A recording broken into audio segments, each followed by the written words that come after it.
Conservation of biology वा conservation biology भनेर भन्छौँ हामी। सिम्पल छ यो पनि, टक्क बुझ्न खोजौँ। सबैभन्दा पहिला वाइल्ड लाइफ भनेको के हो भन्ने कुरा गर्नुपर्छ, त्यसपछि कन्जर्भेसन भनेको के हो भन्ने कुरा गरौँ। वाइल्ड लाइफ भनेको नेचरमा है उनीहरूको वाइल्ड ह्याबिटेट हुन्छ नि त, जङ्गल भनेर भन्छौँ, त्यहाँ फ्रीली सर्भाइभ गरिराखेका, फ्रीली बसिराखेका एनिमलहरूलाई हामी के भन्छौँ त भन्दाखेरि वाइल्ड लाइफ भनेर भन्छौँ। कसैलाई ल्याएर छोपेर घरमा पालेको होइन, नेचुरली तिनीहरूको जुन नेचुरल ह्याबिटेट छ नि, जसलाई हामी फरेस्ट वा जङ्गल भनेर भन्छौँ नि, त्यही तिनीहरू जुन सर्भाइभ गरिरहेका छन् भने त्यस्ता एनिमलहरूलाई हामी के भन्छौँ, वाइल्ड लाइफ भनेर भन्छौँ। त्यस्ता प्लान्टहरूलाई पनि हामी वाइल्ड लाइफ भन्छौँ, तर मेनली हामी एनिमललाई, ती एनिमल के हुन् त, वाइल्ड लाइफ रिसोर्सेसहरू हुन्। अब कन्जर्भेसन भनेको के त भन्दाखेरि तिनीहरूको प्रोटेक्सन गर्ने, तर कसरी प्रोटेक्सन गर्ने त भन्दाखेरि तिनीहरूकै नेचुरल ह्याबिटेटमा गएर तिनीहरूको प्रोटेक्सन गरिन्छ भने त्यसलाई कन्जर्भेसन भनेर भनिन्छ है। कन्जर्भेसनको अर्को मिनिङ चाहिँ जस्तो तिनीहरूलाई छोपेर ल्याएर कहीँ प्रोटेक्टेड एरियाजमा ल्याएर राखेर पनि कन्जर्भेसन गरेको चाहिँ हामीले देख्न सकिन्छ। यसलाई हामी इन सितु र एक्स सितु कन्जर्भेसन भनेर भन्छौँ है। कन्जर्भेसन पनि दुई टाइपको छ कि, ख्याल गर, इन सितु कन्जर्भेसन भन्छ एउटा, अनि अर्को चाहिँ एक्स सितु कन्जर्भेसन भनेर भन्छ। इन सितु कन्जर्भेसन भनेको तिनीहरूकै नेचुरल ह्याबिटेट जुन फरेस्ट वा जङ्गलहरू छ नि होइन, यिनीहरूको केसमा है फरेस्टमै जङ्गलमै गएर तिनीहरूको जहाँ छन् तिनीहरू त्यही एरियालाई नै कुनै प्रोटेक्टेड एरिया चाहिँ घोषणा गरेर डिक्लेयर गरेर अनि तिनीहरूको प्रोटेक्सन गरिन्छ भने त्यसलाई हामी इन सितु कन्जर्भेसन भनेर भन्छौँ। भने अर्को आउँछ x situ conservation. X situ conservation भनेको तिनीहरूको नेचुरल ह्याबिटेटबाट तिनीहरूलाई उठाएर ल्याएर कुनै एउटा पार्टिकुलर ठाउँ एलोकेट गरेर त्यो ठाउँमा राखेर तिनीहरूको कन्जर्भेसन गरिन्छ भने त्यसलाई चाहिँ हामी के भन्छौँ त भन्दाखेरि protected areas, ex situ conservation area भनेर भनिन्छ वा एक्स सितु कन्जर्भेसन भनेर भनिन्छ।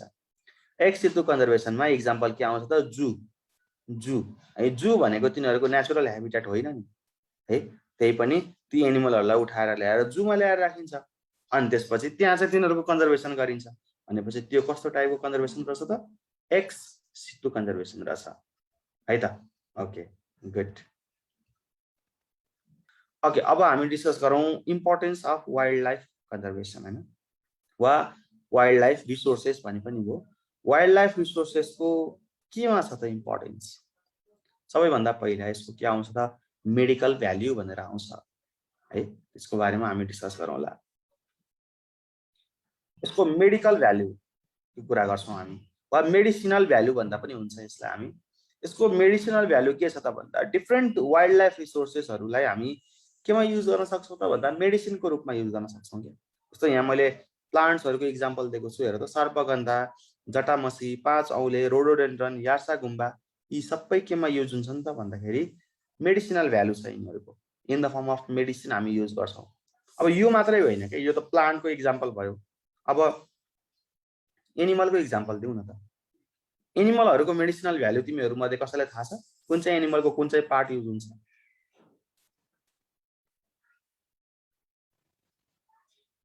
इन सितु मिन्स नेचुरल ह्याबिटेट अनि एक्स सितु मिन्स आर्टिफिसियल ह्याबिटेट, यसरी बुझौँ है। कुनै पनि एनिमलको मेडिसिनल भ्यालु थाहा छ तिमीहरूलाई? ल त्यो डिस्कस गरौँ न। Horse blood for antivenom, very good. जति पनि एन्टिबडीहरू बनाइन्छ त्यो घोडाको रगतबाट बनाइन्छ, मेडिसिनल भ्यालु। राइनोको हर्न, गुड, इनर्जीको लागि होइन, इनफर्टिलिटीलाई ट्रिट गर्नको लागि युज हुन्छ राइनोको हर्नको त्यो जुन पाउडरहरू, वा राइनोको हर्नलाई नै हामी केमा युज गर्न सक्छौँ त भन्दा डिफ्रेन्ट युटेन्सिल्सहरू होइन त्यो पनि बनाउन सक्छौँ। तर यहाँ मेडिसिनको कुरा हामी गर्दैछौँ भने राइनोको हर्नलाई चाहिँ इनफर्टिलिटीलाई ट्रिट गर्नको लागि त्यसको पाउडरको फर्मलाई हामी युज गर्न सकिन्छ। डियरको हर्न भनेर बनाएको छ। काउको युरिन हाम्रो बिलिभ छ होइन, रोगहरू हामीले निको गर्छ भनेर गौमूत्र भन्छ। मिल्क अफ गोट, यसले पनि धेरै डिजिजहरूलाई क्योर गर्छ भन्छ, गुड, तिमीले धेरै कुराहरू जानेको रहेछौ। कहीँ कतै हेर है के भन्छ, गल ब्लाडर अफ अक्स पनि भन्छ क्या, गल ब्लाडर अफ अक्स। गल ब्लाडर भनेको पित्त थैली, गोरुको पित्त। कुनै ठाउँमा के पनि देखिएको छ भन्दा जन्डिस रोग लागेको मान्छेलाई गोरुको पित्त खुलायो भने त जन्डिस ठिक हुन्छ भन्ने बिलिभ। अनि त्यसरी चाहिँ तिनीहरूले गोरुको पित्त चाहिँ खुलाउने काम गर्छन्। त्यहाँ त्यो स्यालको रक्सी खाने भन्छ, स्यालको मासुबाट बनाएको रक्सीले हड्डीहरूको पेनलाई चाहिँ निको गर्छ अरे भनेर भन्छ भने चाहिँ धेरै के छ त भन्दाखेरि मेडिसिनल भ्याल्यु पनि छ एनिमलहरूको है। यही हो यो। अर्को छ इकोलोजिकल ब्यालेन्स भनेर भन्छ।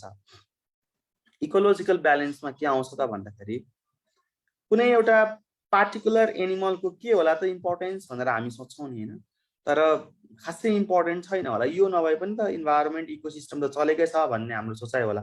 तर खासमा हाम्रो इकोसिस्टममा जति पनि एनिमल जति पनि प्लान्ट छन् नि, ती सबै एनिमल र प्लान्टहरू इक्वली इम्पोर्टेन्ट रोल प्ले गरिराखेका हुन्छन् इकोसिस्टममा। कुनै पनि एउटाको नम्बर घट्यो भने अर्कोको नम्बर अटोमेटिकली घट्छ। जस्तै फर इक्जाम्पल घाँसको सङ्ख्या घट्यो भने घाँसलाई खाने हर्बिभोरहरूको सङ्ख्या घट्छ अटोमेटिकली। खानेकुरा खान पाउँदैनन् अनि मर्छन्, मरेर त्यसको सङ्ख्या घट्छ। अनि हर्बिभोरहरूको सङ्ख्या घटेपछि तिनीहरूलाई खाने कार्निभोरहरूको सङ्ख्या घट्छ। कार्निभोरले खानेकुरा खान पाउँदैन अनि कार्निभोरहरूको सङ्ख्या घट्छ। अनि यसरी के हुन्छ त भन्दाखेरि एउटाको सङ्ख्या घट्दाखेरि त्यसले होल इकोसिस्टमलाई नै डिस्टर्ब गर्दो रहेछ, पुरा इकोसिस्टम नै इम्ब्यालेन्स हुँदो रहेछ। भनेपछि वाइल्ड लाइफ रिसोर्सेसहरू त्यस्ता रिसोर्सेस हुन् जसले के गर्छ त भन्दा हाम्रो इकोलोजीलाई वा हाम्रो इकोसिस्टमलाई के गर्ने काम गर्छ त ब्यालेन्स गर्ने काम गर्छ है त, यो इकोलोजिकल ब्यालेन्स। यदि तिमीहरूले स्क्रिनसट लिन मन लागेको हो भने यहाँबाट स्क्रिनसट लिएको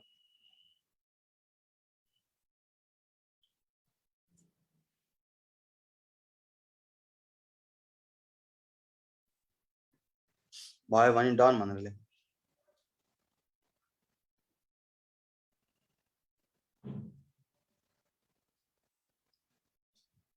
भयो ल। अब यसको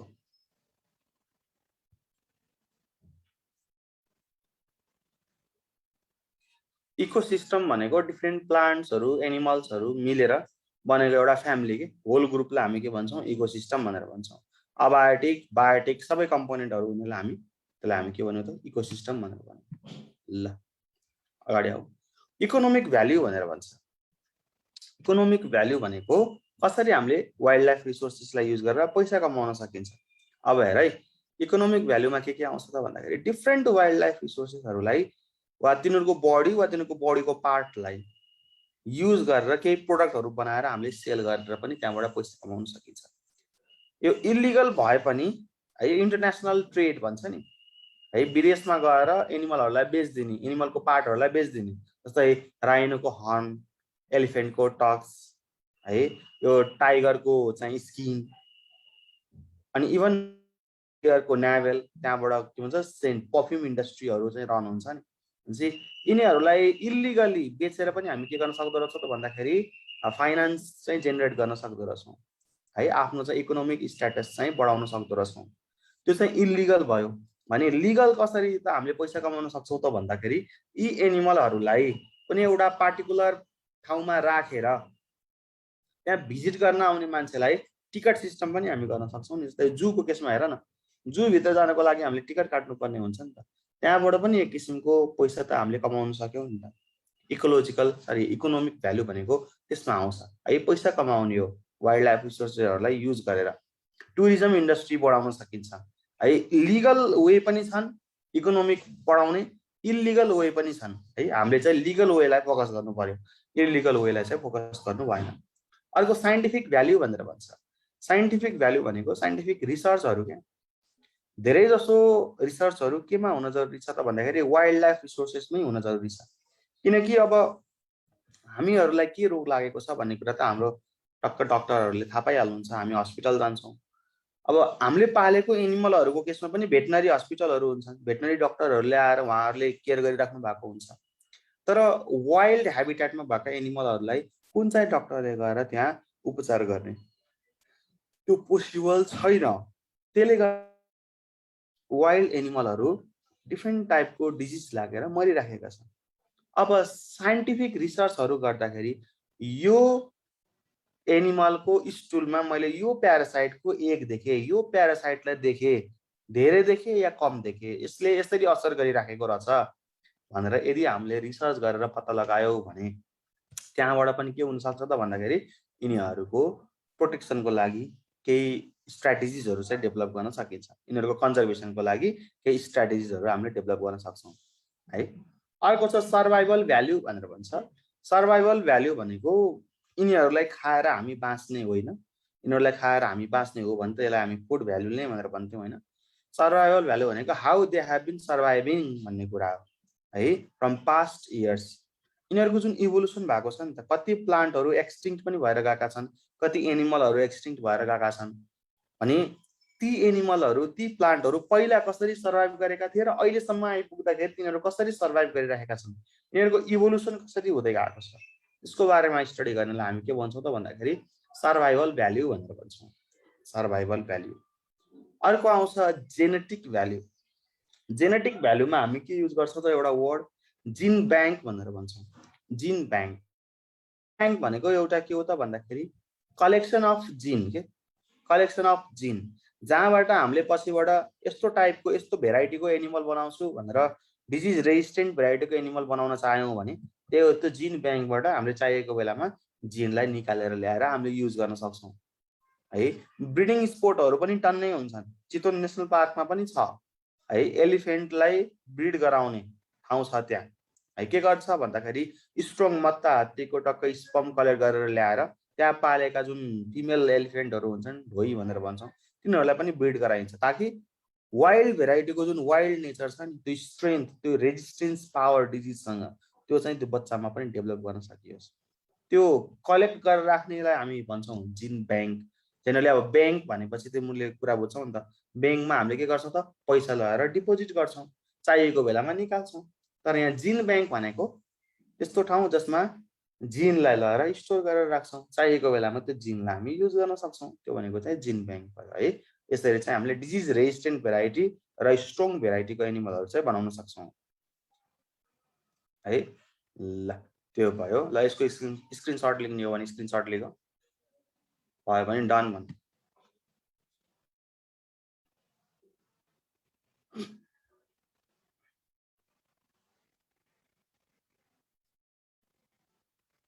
डन भनेर लेख त भयो भने। ल ओके। अब क्याटेगोरिजहरूको कुरा छ। Categories of wild life status भन्ने भयो, वाइल्ड लाइफ रिसोर्सेस भन्ने पनि भयो है। Okay, categories of wildlife resources भनेर भनौँ। यो आयुसिएन भन्ने एउटा संस्था छ क्या, तिमीलाई धेरै डिटेलमा चाहिँ अहिले नदिउँ है, जस्ट अलिकति मात्रै बुझ। आयुसिएनको फुल फर्म जान। आयुसिएन भनेको के त भन्दा international union for the conservation of nature and natural resources भनेर भन्छ होइन, आयुसिएन। यो आयुसिएनले के गर्दो रहेछ त भन्दाखेरि एउटा यिनीहरूको कन्जर्भेसनमा चाहिँ हेल्प गर्छ नै ओभियसली होइन, अनि एउटा रेड लिस्ट पनि पब्लिस गर्दो रहेछ, रेड लिस्ट। अनि त्यो जुन रेड लिस्ट छ नि त्यसमा चाहिँ वाइल्ड लाइफ रिसोर्सेसहरूलाई के गरेको छ त भन्दा डिफ्रेन्ट क्याटेगोरीहरूमा छुट्याएर राखेको छ। डिफ्रेन्ट क्याटेगोरी यो कसरी छुट्याएको छ त भन्दा on the basis of their number, यिनीहरूको पपुलेसन कति सङ्ख्यामा छन् यिनीहरू, यसको आधारमा यिनीहरूलाई चाहिँ डिफ्रेन्ट क्याटेगोरीमा छुट्याएर राखेको छ है। पहिलो क्याटेगोरी के आउँछ त भन्दाखेरि पहिलोलाई हामी के भन्छौँ एक्सटिङ्क्ट भनेर भन्छौँ। एक्सटिङ्क्ट भनेको पहिले पाउने र अहिले हराएर पाउने, यो क्याटेगोरीलाई चाहिँ हामी के भन्छौँ त एक्सटिङ्क्ट। यसको सिम्बल चाहिँ EX भनेर पनि हामी बुझ्छौँ। अब एउटा टाइम फ्रेम पनि दिएका छन् क्या, जस्तो 2-4 वर्ष 5-10 वर्षको होइन क्या, कुनै पनि एनिमलहरू 2-4 वर्ष देखिएन फेरि पछि देखियो भने त्यसलाई हामी एक्सटिङ्क्ट भनेर भन्न मिल्दैन। त्यही भएर साइन्टिस्टहरूले एउटा 50 वर्षको क्याटेगोरी राखेका छन्। यदि कुनै एनिमल 50 वर्षसम्म देखिएन भने, कुनै पनि स्टडीहरूमा आएन, कुनै पनि रिसर्चमा आएन भने त्यस्तो एनिमललाई हामी के भन्छौँ त भन्दाखेरि एक्सटिङ्क्ट एनिमल भनेर भन्छौँ। जस्तै for example pink headed duck भन्छ। पहिला पहिला एउटा डक पाउँथ्यो अरे जसको टाउको चाहिँ पिङ्क कलरको थियो, त्यो चाहिँ अहिले त्यो डक पाउँदैन, हाँसहरू है, यो चाहिँ एक्सटिङ्क्ट भइहाल्यो। म्यामोथहरू एक्सटिङ्क्टमा आए, डाइनोसरहरू एक्सटिङ्क्टमा आए है। एक्सटिङ्क्टमा नबुझेको केही छ? केही छ भने सोध, एक्सटिङ्क्टमा मात्रै अहिले, अरूमा मैले भनेकै छैन। क्लियर छ? क्लियर सर भनेर लेख्दिउ। म्यामथ भनेको अहिलेको हाम्रो एलिफेन्टको एन्सिस्टर। ओके, अर्को इन्डेन्जर्ड भन्छ। इन्डेन्जर्ड भनेको त्यस्तो एनिमल जसको संख्या एकदमै कम छ र यदि यिनीहरूको संख्या अझै घट्दै जाने हो भने यिनीहरू स्योरली अब के हुन्छन् त, हुन्छन् भने त्यसलाई हामी के भन्छौँ त, इन्डेन्जर्ड एनिमल भनेर भन्छौँ। इन्डेन्जर्ड, यसको सिम्बल चाहिँ ई। अब के कारणले गर्दाखेरि यिनीहरूको संख्या घट्न सक्छ, जस्तै यो पोचिङ भनेर भनेको छ त। पोचिङ, पोचिङ भनेको इल्लिगल हन्टिङ। इल्लिगल हन्टिङलाई हामी के भन्छौँ, पोचिङ। स्मग्लिङ भनेको तिनीहरूलाई विदेशमा लगेर बेच्ने, तिनीहरूको बडीलाई वा तिनीहरूको बडी पार्ट्सलाई चाहिँ विदेशमा लगेर बेच्नलाई हामी के भन्छौँ, स्मग्लिङ भनेर भन्छौँ। अनि इन्भाइरोमेन्टल पोल्युसनको पनि कुरा आउँछ यहाँ। धेरै कुराहरू, धेरै फ्याक्टरहरूले गर्दाखेरि तिनीहरूको संख्या घट्न सक्छ र अहिले घटि त राखेको छ र यो ट्रेन्ड चाहिँ चलि नै रहने हो भने, अझै घट्दै जाने हो भने यी एनिमलहरू चाहिँ स्योरली के हुन्छन् त, एक्सटिङ्क्ट हुन्छन्।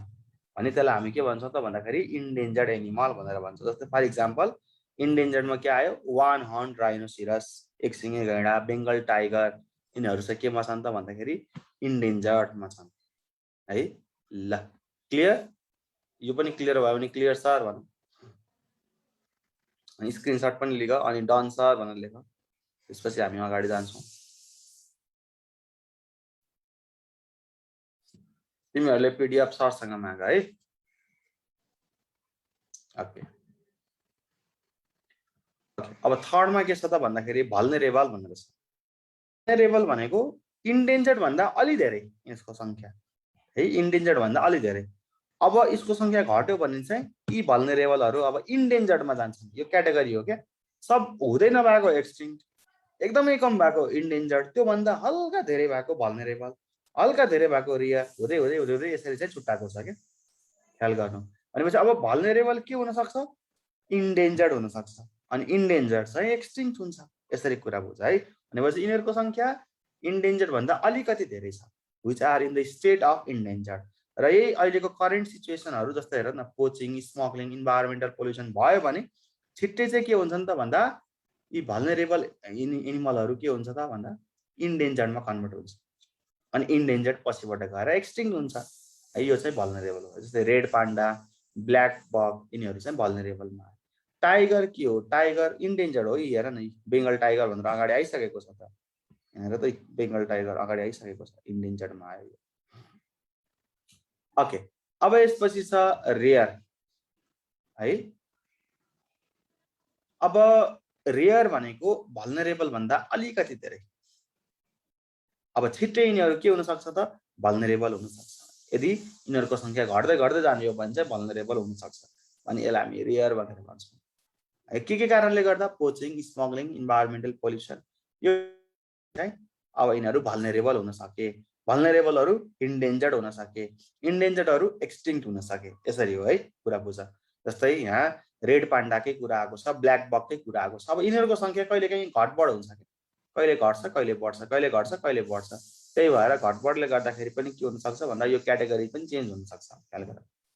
अब अर्को आउँछ थ्रिटेन भन्छ। थ्रिटेन भनेको यी सबै अहिलेसम्म हामीले जुन कुरा गऱ्यौँ नि, एक्सटिङ्क्टलाई त प्रोटेक्सन गर्न सकिँदैनौँ, हामीले कसलाई कसलाई प्रोटेक्सन गर्न सक्छौँ त भन्दाखेरि कसलाई कसलाई हामीले प्रोटेक्सन गर्न सक्छौँ, इन्डेन्जर्डलाई, भल्नरेबललाई, रेयरलाई। अनि यिनीहरू चाहिँ एकदमै कम भयो यिनीहरूको संख्या, र यिनीहरूलाई नै एकदमै प्रोपर प्रोटेक्सन चाहिन्छ भने त्यस्तोलाई हामी के भन्छौँ, थ्रिटेन भनेर भन्छौँ है।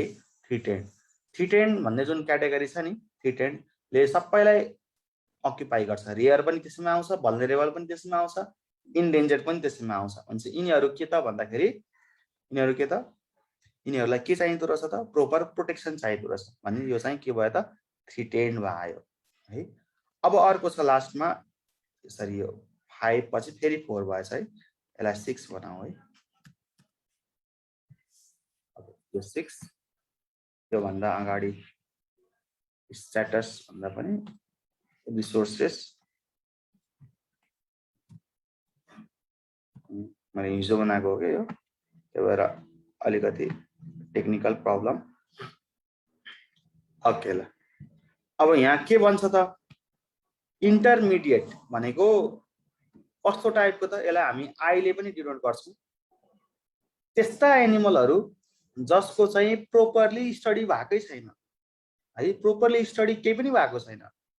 तब जब स्टडी नै भएको छैन भने तिनीहरूको एक्ज्याक्ट पपुलेसन हामीलाई थाहा हुन्छ, तिनीहरूको सङ्ख्या हामीलाई थाहा हुँदैन। जब तिनीहरूको एक्ज्याक्ट सङ्ख्या नै हामीहरूलाई थाहा हुँदैन भने तिनीहरूलाई कुन चाहिँ क्याटेगोरीमा राख्ने त, कन्फ्युजन त्यहाँ हुन्छ। फेरि है कुन क्याटेगोरीमा लगाएर राख्ने तिनीहरूलाई भन्ने कन्फ्युजन हुन्छ। त्यही भएर जब यिनीहरूको क्याटेगोरी नै थाहा छैन भने यिनीहरूलाई छुट्टै क्याटेगोरीमा लगाएर राख्छ। जस्तै यो क्याटेगोरीलाई हामी भन्छौँ इन्टरमिडिएट क्याटेगोरी भनेर भन्छौँ है। यसमा एउटा इक्जाम्पल के आउँछ त भन्दाखेरि हिमालयन थार भनेर भन्छ। हिमालयन थार पुरा हिमाली रिजनमा पाउँछ, पुरा हिउँ नै हिउँ हुन्छ त्यहाँ। कुनै पनि रिसर्चरहरू त्यहाँ खासै राम्ररी पुगेका छैनन् र तिनीहरूको बारेमा खासै स्टडीहरू भएकै छैन क्या। सबैलाई आफ्नो ज्यानको माया लाग्छ नि त हैन। माथि त्यस्तो हिमालमा त्यस्तो हिउँमा अक्सिजनै कम पाउने ठाउँमा त्यस्तो ठाउँमा कुनै पनि रिसर्चरहरू जान खासै खोज्दैनन्। त्यसले गर्दाखेरि यिनीहरूको बारेमा चाहिँ राम्ररी स्टडी भइसकेको छैन। अनि जब स्टडी नै भएको छैन भने यिनीहरूको एक्ज्याक्ट सङ्ख्या चाहिँ हामीले थाहा पाउन सकेका छैनौँ। त हिमालयन थार भने मैले हैन, यसको एक्ज्याक्ट सङ्ख्या नै थाहा छैन भने कुन चाहिँ क्याटेगोरीमा राख्ने त्यो पनि थाहा छैन। त्यही भएर यसलाई छुट्टै क्याटेगोरीमा राखेको छ। कुन चाहिँ क्याटेगोरी हो त भन्दाखेरि इन्टरमिडिएट क्याटेगोरी आई भनेर भन्छौँ हामी। ल यी चाहिँ के हुन् त भन्दाखेरि स्ट्याटस, यो क्याटेगोरीहरू आइयुसिएनले दिएको क्याटेगोरी है। ल यसको पनि स्क्रिनसट लिग, भयो भने डन सर भन। यसमा केही नबुझेको छ भने सोध है, अनि क्लियर छ भने क्लियर सर भनेर भन्नु।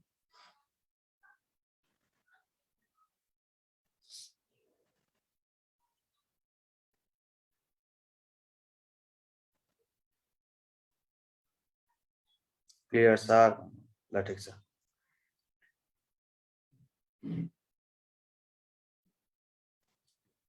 ओके, अब प्रोटेक्टेड एरियाज अफ नेपाल भनेर भनेको छ। यो माथिको सबै यो ल्याङ्ग्वेजहरू एकदमै पढ्नुपर्छ भन्ने छैन। प्रोटेक्टेड एरियाज भनेको यति बुझौँ कि जसले के गर्छ त भन्दाखेरि एनिमलहरूलाई प्रोटेक्सन दिन्छ, प्लान्टहरूलाई पनि प्रोटेक्सन दिन्छ।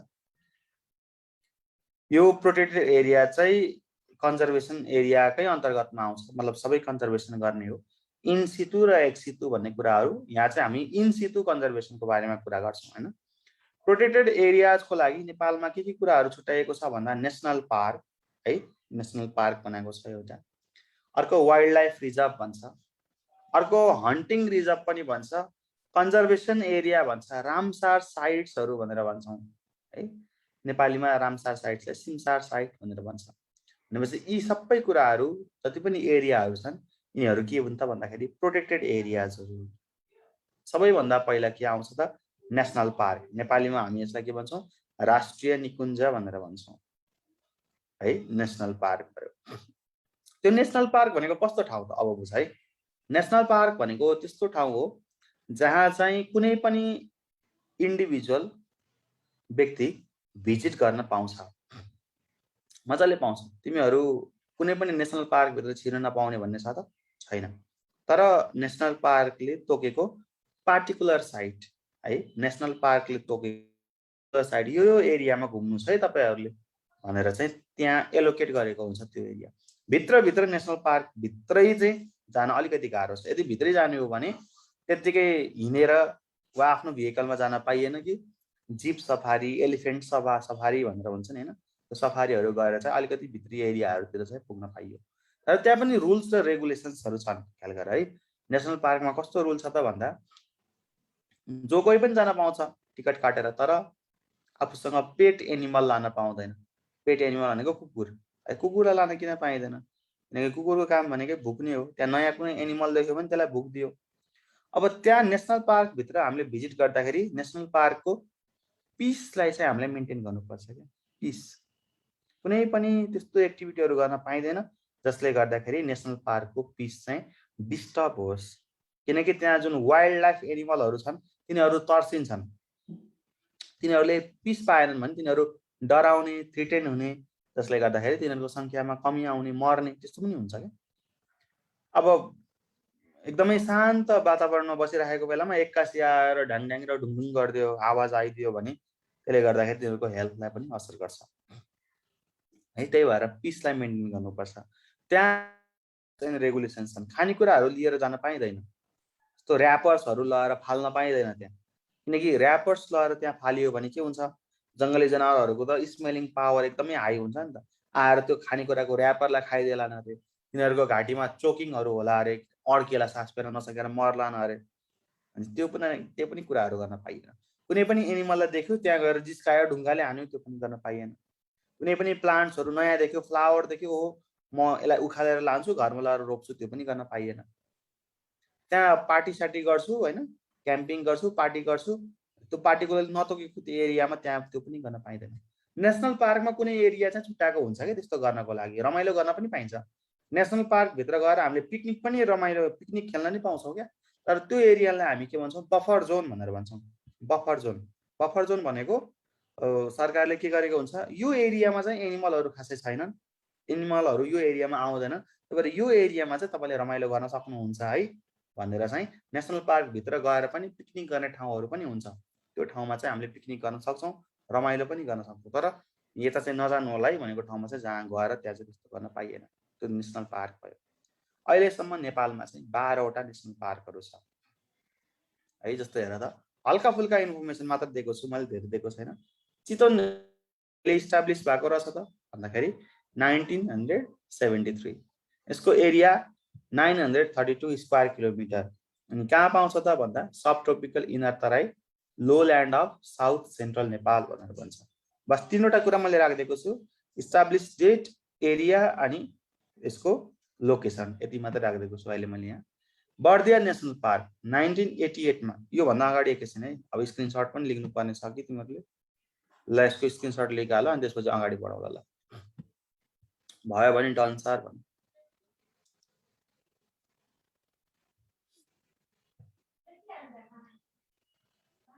एउटा क्वेसन आएको छ, सर यो रामसार साइट भनेको के हो? रामसार साइटले नेपालीमा हामी सिमसार साइट नै भन्छौँ होइन। त्यो भनेको पानी जमेको एरियाहरू, तालहरू यताउता आउँछन्, जस्तो घोडाघोडी ताल भन्छन्, घोडाघोडी ताल नाम सुनेछ कि छैन? त्यस्तो तालहरू चाहिँ यो सिमसार साइटहरूमा आउँछ क्या, तालहरू, पानी जमेको ठाउँहरू, त्यो भयो। ओके, चितवन नेसनल पार्कको बारेमा मैले भने होइन, 1973 मा चाहिँ इस्टाब्लिस भएको, 932 स्क्वायर किलोमिटर एरिया, अनि यसको लोकेसन चाहिँ subtropical inner Terai, lowland of south central Nepal भन्छ। बर्दिया नेसनल पार्क 1988 मा इस्टाब्लिस भएको, यसको एरिया 68 स्क्वायर किलोमिटर, अनि कहाँ पाउँछ त भन्दा located at mid far western Terai, east of the Karnali river भनेर भन्छ है, कर्णाली रिभरको चाहिँ इस्ट। वाटर सेड भनेकै लगभग त्यही सिमसारतिरै आउँछन् क्या। अर्को आउँछ लाङटाङ नेसनल पार्क, 1976 मा इस्टाब्लिस भएको, यसको एरिया 1710 स्क्वायर किलोमिटर, यो एमसिक्युजमा आउन सक्ने हो क्या। अनि कहाँ situated? Central Himalaya, Langtang is the nearest park from Kathmandu है। अब सगरमाथा चाहिँ 1976 मा, यसको एरिया 1148 स्क्वायर किलोमिटर, कहाँ located? North east Kathmandu in the Khumbu region of Nepal, यहाँ चाहिँ यसको लोकेटेड। अब यसमा एक्सप्लेन गर्नुपर्ने कुराहरू खासै छैनन् हेर, कहिले इस्टाब्लिस भएको, यसको एरिया कहाँ हो, कति हो एरिया, अनि कुन चाहिँ डिस्ट्रिक्टमा यो पाउँछ भन्ने मात्रै हो है, खासै एक्सप्लेन गर्नुपर्ने कुरो चाहिँ यहाँ छैन। ल यसलाई पनि स्क्रिनसट लेख, अनि भयो भने भयो भन, भयो भने डन सर भनेर लेख्दियो है।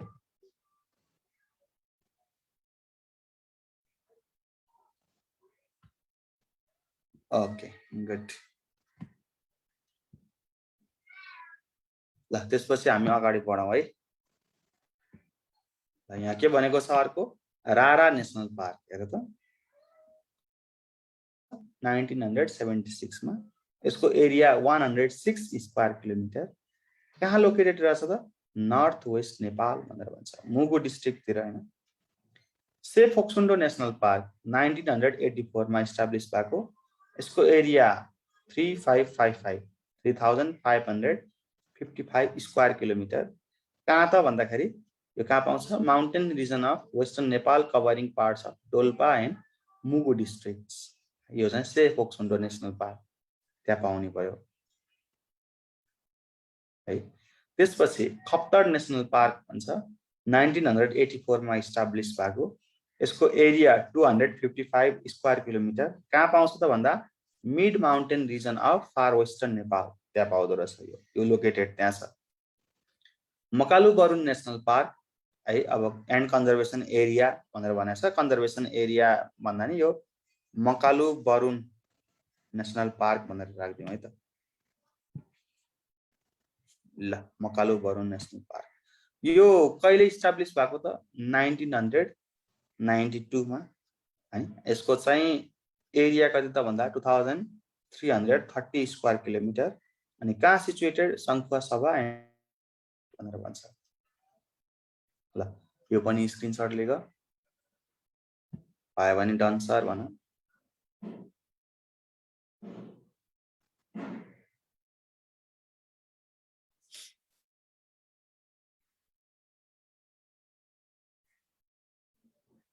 गुड डन सर भनेको छौ। ओके अब 9 नम्बरको शिवपुरी नेसनल पार्क कहाँ रहेछ त? यो नर्थ साइड अफ काठमाडौँ भ्यालीमा रहेछ। लगभग काठमाडौँदेखि 12 किलोमिटर अवे है, 12 किलोमिटर अवेमा भयो। कहिले इस्टाब्लिश भएको 2002 मा। यसको एरिया चाहिँ 144 स्क्वायर किलोमिटर। त्यस्तै बाँके नेसनल पार्क 12 जुलाई 2010 मा इस्टाब्लिश, 550 स्क्वायर किलोमिटर यसको एरिया। अनि कुन चाहिँ डिस्ट्रिक्टमा? बाँके, दाङ एन्ड सल्याङ डिस्ट्रिक्ट भनेर बनाएको छ है। यो डिस्ट्रिक्टहरुमा यो पाइयो। अब शुक्लाफाटा नेसनल पार्क 1969 मा इस्टाब्लिश भएको वाइल्ड लाइफ रिजर्भमा हैन। पछिबाट यो 2070 मा चाहिँ नेसनल पार्कमा कन्भर्टेड भएको है। ग्याजेटेड भनेको कन्भर्ट भएको है। ग्याजेटेड इन्टु नेसनल पार्क इन 2070। यसको एरिया 305 स्क्वायर किलोमिटर र कहाँ लोकेटेड छ? Southern part of far western Nepal, Kanchanpur district भनेको छ। फाइनली के आयो त भन्दाखेरि लास्टको पर्सा वाइल्ड लाइफ रिजर्भ थियो। अहिले यो पर्सा वाइल्ड लाइफ रिजर्भ केमा कन्भर्ट भएको छ? पार्कमा कन्भर्ट भएको छ है। यसलाई पनि हामी चेन्ज गरौँ, पर्सा नेसनल पार्क। पहिला वाइल्ड लाइफ रिजर्भ थियो के यो, अहिले चाहिँ यो केमा कन्भर्ट भयो त भन्दाखेरि यो नेसनल पार्कमा कन्भर्ट भयो। हेर त कहिले इस्टाब्लिश भएको रहेछ त भन्दा 1984 मा इस्टाब्लिश भएको रहेछ। यसको एरिया 499 स्क्वायर किलोमिटर। अनि कहिले ग्याजेटेड भएको नेसनल पार्कमा? 2017 मा है। 2017 मा चाहिँ यो ग्याजेटेड भयो नेसनल पार्क। कुन चाहिँ एरिया यसको लोकेसन के त? चितवन, मकवानपुर, पर्सा र बारा डिस्ट्रिक्ट, यति डिस्ट्रिक्टमा चाहिँ यो फैलिएको छ। ल हामीले अहिलेसम्म के पढ्यौं त भन्दाखेरि धेरै कुराहरू अगाडि गरिसकियो। जस्तो नेसनल पार्कको बारेमा केही पढ्यौं, केही यो वाइल्ड लाइफ रिजर्भको बारेमा र हन्टिङ रिजर्भको बारेमा पनि हल्का फुल्का केही गरे जस्तो लाग्छ है हामीले। यो जुन प्रोटेक्टेड एरियाजहरु छन् नि हैन, प्रोटेक्टेड एरियाजमा नेसनल पार्क र वाइल्ड लाइफमा के फरक छ त भन्ने कुरा पनि अलिअलि हामीले डिस्कस गरेको थियौं जहाँसम्म मलाई लाग्छ। नेसनल पार्क र वाइल्ड लाइफ रिजर्भको मेन डिफरेन्स भनेको नेसनल पार्कमा जो कोही पनि इन्ट्री लिन सक्छ, त्यहाँ भिजिट गर्न सक्छ, त्यहाँ इभन रिसर्च एक्टिभिटीहरु पनि उसले कन्डक्ट गर्न सक्छ। तर त्यहाँ हुँदा त्यहाँ रमाइलो गर्दाखेरि चाहिँ केही रुल्स एन्ड रेगुलेसन्सहरु छन्। ती रुल्स र रेगुलेसन्सहरु चाहिँ उसले के गर्नुपर्ने हुन्छ भन्दाखेरि फलो गर्नुपर्ने हुन्छ। जस्तै उसले आफूसँग कुनै पेट एनिमललाई लिएर जान पाउँदैन एउटा। अर्को नेसनल पार्क भित्र गइसकेपछि नेसनल पार्कको पीसलाई डिस्टर्ब गर्न पाउँदैन। त्यहाँका एनिमलहरुलाई इभन फिड पनि गर्न पाउँदैन। यिनीहरुलाई जिस्काउने, ढुङ्गाले हान्ने जस्तो यस्तो किसिमको एक्टिभिटीहरु गर्न पनि पाइएन। त्यहाँ कुनै पनि प्लान्टहरु, कुनै पनि एनिमलहरु देखियो, राम्रो लाग्यो, बच्चाहरु, एनिमलको बच्चा, सानो प्लान्टहरु प्लक आउट गरेर घरमा ल्याएर पाल्छु वा घरमा ल्याएर के भन्छ रोप्छु भनेर त्यस्तो पनि गर्न पाइएन। इभन रिभरहरुको कुरा आउँछ, नेसनल पार्कको थ्रु रिभर पनि जान्छ। त्यो रिभरमा ड्याम बनाउँछु, यहाँ म स्विमिङ गर्छु भनेर त्यसरी यताउता केही पनि कुराहरु, त्यहाँको केही पनि कुरालाई चलाउन पाउँदैन है त। तर त्यहाँ गएर हामीले के गर्न सक्छौं त भन्दा भिजिट चाहिँ गर्न सक्छौं। अनि यो जुन नेसनल पार्क छ नि, सबै एरियालाई नेसनल पार्कमा कन्भर्ट गर्दाखेरि के हुन्छ, अलिकति कन्फ्लिक्ट आउँछ क्या। त्यहाँका लोकल व्यक्तिहरु हुन्छन्, त्यो नेसनल पार्कको वरिपरिको लोकल व्यक्ति, त्यो ठाउँमा वरिपरि बस्ने मान्छे। नेसनल पार्कको त केही पनि हामीले चलाउन पाएनौं। तर कहिलेकाहीँ के हुन्छ त भन्दाखेरि हामीहरुलाई काठदाउराहरुको जरुरी पर्छ। केही नेचुरल रिसोर्सेसहरूलाई हामीले युटिलाइज गर्नुपर्ने हुनसक्छ। त्यही भएर अब नेसनल पार्कभित्र त गएर केही ल्याउनै पाइँदैन। अब हामीलाई चाहिएको कुरा हामीले कहाँबाट ल्याउने त भनेर त्यहाँको जुन लोकल रेजिडेन्टहरू हुन्छन् नि पिपल, तिनीहरूले क्वेसन रेज गर्छन्। त्यही भएर नेसनल पार्ककै कुनै कुनै एरियालाई चाहिँ सरकारले केमा कन्भर्ट गरेको छ त भन्दाखेरि बफर जोन भनेर भन्छ क्या है। बफर जोन भनेको त्यस्तो एरिया हो जुन नेसनल पार्कभित्रै पर्छ, नपर्ने होइन, तर त्यो एरियाको केही नेचुरल रिसोर्सेसहरूलाई चाहिँ के गर्न सक्छन् त भन्दा त्यहाँको व्यक्तिले युटिलाइज गर्न सक्छन्। पर्मिसन लिएर केही रुखहरू काट्ने है, त्यहाँको घाँसहरू युज गर्ने, इभन त्यहाँ गएर केही रमाइलो पनि गर्न सकियो कि पिकनिकहरू पनि अर्गनाइज गर्न सकियो। त्यसलाई हामी के भन्छौँ त भन्दाखेरि बफर जोन भनेर भन्छौँ। त्यो नेसनल पार्कहरूमा चाहिँ हुन्छ। अब नेसनल पार्कको कन्सेप्ट पछि चाहिँ अर्को के आउँछ त भन्दाखेरि वाइल्ड लाइफ रिजर्भ भनेर भन्छ है। Wild life reserve. अनि यो जुन वाइल्ड लाइफ रिजर्भ छ यसमा चाहिँ जति पनि यो घुमघाम गर्ने एक्टिभिटीहरू छ यसलाई चाहिँ स्ट्रिक्टली प्रोहिबिटेड भनेर भन्छ, स्पेसली फर रिसर्च एक्टिभिटिज। यसमा मेनली इन्डेन्जर्ड स्पेसिसहरूलाई राखिन्छ, इन्डेन्जर्ड स्पेसिस। अनि तिनीहरूको एकदमै प्रोटेक्सन, तिनीहरूको रिसर्च, तिनीहरूको स्टडीको लागि मात्रै स्पेसल पर्मिसन लिएर रिसर्चरहरू गएर त्यहाँ रिसर्च गर्न पाउने हो। त्यहाँ जो कोही पनि भिजिट गर्न पाउने होइन। त्यसलाई हामी वाइल्ड लाइफ रिजर्भ भन्यौँ। भने अर्को हन्टिङ रिजर्भ भनेर भन्छ। हन्टिङ रिजर्भ भनेको कहिलेकाहीँ के भइदिन्छ भन्दा कुनै पनि स्पेसिसको सङ्ख्या बढ्दिन्छ क्या है, त्यसको नम्बर बढ्दिन्छ। अनि के हो त भन्दाखेरि इकोसिस्टम त जहिले पनि ब्यालेन्स हुनु पर्यो। हर्बिभोरसहरूको सङ्ख्या धेरै भइदिनाले पनि के हुनसक्छ, घाँसको सङ्ख्यामा कमी आउन सक्छ, जसले गर्दाखेरि होल इकोसिस्टम नै डिस्टर्ब हुन सक्छ। केही हर्बिभोरहरूलाई, केही डियर स्पेसिसहरूलाई त्यो हन्टिङ रिजर्भमा राखिन्छ। सरकारलाई केही हेभी ट्याक्स पे गरेर है, यो के भन्छ स्वदेशी अथवा विदेशी है, स्वदेशी अथवा विदेशी त्यो सबै व्यक्ति है, जो कोही व्यक्ति पनि आएर के गर्न सक्छ त भन्दाखेरि ट्याक्स पे गरिसकेपछि त्यहाँ केही हदसम्म हन्टिङ गर्न पाइन्छ है। हन्टिङ गर्न पाइयो। अब हन्टिङ भइसकेपछि त्यहाँ के हुने भयो त भन्दाखेरि धेरै भएको पपुलेसन जुन छ एनिमलको त्यो चाहिँ कन्ट्रोलमा आउने भयो। यो हन्टिङ रिजर्भ। हामीले योभन्दा अगाडि नेसनल पार्कको बारेमा कुरा गरेका थियौँ। अब वाइल्ड लाइफ रिजर्भको बारेमा कुरा गरौँ। कोसीटप्पू वाइल्ड लाइफ रिजर्भ भनेर नेपालमा अहिले एउटा मात्रै वाइल्ड लाइफ रिजर्भ चाहिँ बचेको छ है। यो 1973मा इस्टाब्लिस भएको। यसको एरिया 175 स्क्वायर किलोमिटर। यो नेपालको सप्तकोशी, सप्तरी अनि सुनसरी डिस्ट्रिक्ट है, इस्टर्न नेपालको, त्यहाँ चाहिँ यो लोकेटेड छ। अब हन्टिङ रिजर्भको कुरा पनि गरौँ। नेपालमा एउटा मात्रै भएको हन्टिङ रिजर्भ, धेरै अगाडिदेखि नै, यसलाई हामी ढोरपाटन हन्टिङ रिजर्भ भनेर भन्छौँ। यसको इस्टाब्लिसमेन्ट चाहिँ कहिले भयो त भन्दा 1983मा भयो। यसको एरिया 1325 स्क्वायर किलोमिटर। यसले चाहिँ कुन कुन डिस्ट्रिक्टलाई जोडेको छ त भन्दा रुकुम, म्याग्दी र बागलुङ डिस्ट्रिक्टलाई है। धौलागिरी यो जुन हिमालयन रेन्ज भन्छ वेस्ट नेपालको, त्यहाँ 3वटा डिस्ट्रिक्टहरूलाई चाहिँ यसले के भन्छ इन्कम्पास गरेको छ है, रुकुम, म्याग्दी एन्ड बागलुङ। यी कुराहरू हन्टिङ रिजर्भमा आयो। अब कन्जर्भेसन एरियाज भनेर भन्छ है। कन्जर्भेसन एरियाज भनेको नेचुरल रिसोर्सेसहरूको प्रोटेक्सनकै लागि हो र त्यसको सस्टेनेबल युज गर्नको लागि पनि हो। कहिलेकाहीँ केही प्लान्टहरू, केही स्पेसिसहरूको सस्टेनेबल हामीले युज गर्न सक्छौँ त्यहाँबाट है। त्यो चाहिँ कन्जर्भेसन एरियाहरू भयो। नेपालमा 6वटा जति कन्जर्भेसन एरिया अहिले इस्टाब्लिस भएको छ है त। पहिलो कन्जर्भेसन एरिया, यसलाई हामी भन्छौँ अन्नपूर्ण कन्जर्भेसन एरिया भनेर भन्छौँ। कहाँ रहेछ त यो भन्दा है 1992मा चाहिँ यो इस्टाब्लिस भएको। त्यसपछि अर्को आउँछ कञ्चनजङ्घा है। तिमीहरूको